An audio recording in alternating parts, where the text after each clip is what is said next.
ono ye Wolokoso. Wolokoso mu weekend taxi. Wolokoso mu weekend taxi. Wolokoso mu weekend taxi. Savugidewa. Ani gwe bakutte nani? Ani yakumenya ukani? Yonna mu Wolokoso. Wolokoso. Wolokoso. Mu weekend taxi.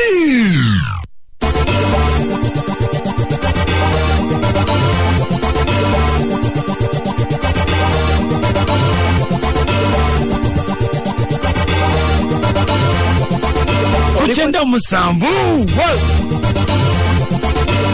Oli kuchenda musambu akasiri sasa tufemu FD sime programa enuje yedembe bagada papatia kuchira mubiri akasiri semu sakone bana papatia ku www.twdsima.ug bagada babu zako na jamso kwata mutumbu de programa enuje yedembe of course zile datika musambu zakara kusawe sado za machagona kule kuna kuzomeza bili mwendo mwezo go kubiri omaka gwa 12 akubuza kone kwaniza kwa programa Wolokoso samachagona kwe ale saidieno zeka kalamu de answer wo mulembe guno.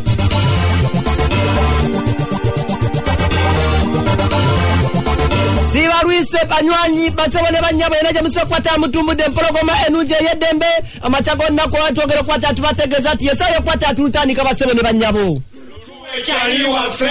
Wolokoso go tugamba go sokwatengo tumbere sokwatengo munyumira basebone banyabo Oyaye yangu otobusa. Namba Wolokoso batali bava batufunia kusegiza boda na batufunia mu butale sakone mu supermarket yona musokwata mtuuliriza. Lutuwe muyaye wafe. Wolokoso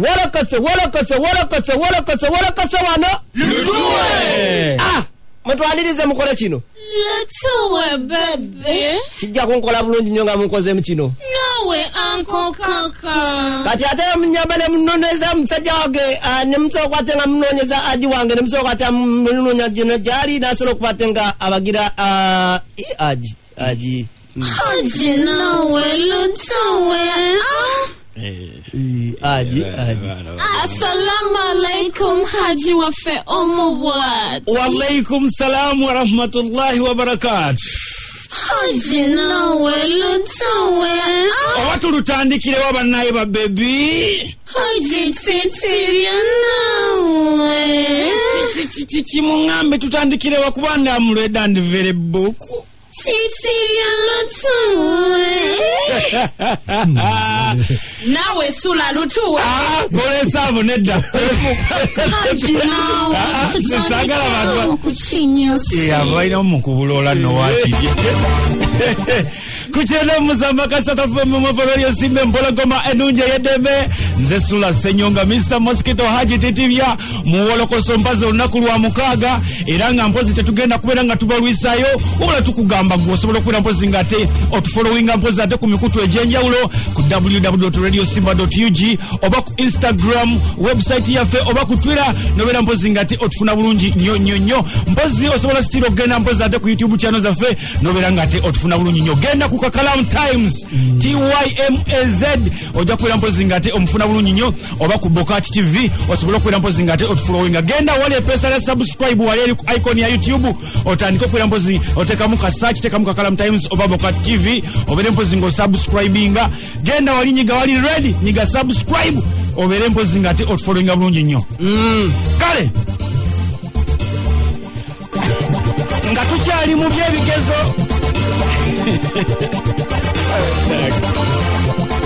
Abana batudde senior 6 omwaka 2019 era nga gwe moko guwedde ngabadde bamukisa ddala kubanga abatwe mwatudde nabo abayitirivu kale bonna basinga badde batutumufu nabo tukyalidire Jeffrey Lutayo okudda ate waliwo omundi eyatudde ebibuuzo nga bino byo birabiko kubanga bye twabifunye era nga gwe twogerako ye mwana amanyiddwa ka Joseph Mayanja Lodi meya tukozesa mwana kubanga yatudde Joseph Mayanja amanyiddwa ka Dr. Joseph Chameleone namunonyezaako era wenagende munonyanga abakira munywanyi ono musajjufu byasuso era nga asambira nyuma g'ejjaazi akageriko okubatenga yafunye results ezawere ddala 11 mu combination ye eya senior 6 eyabadde emanyiddwa nga oba kati eno nyitaani oba heeke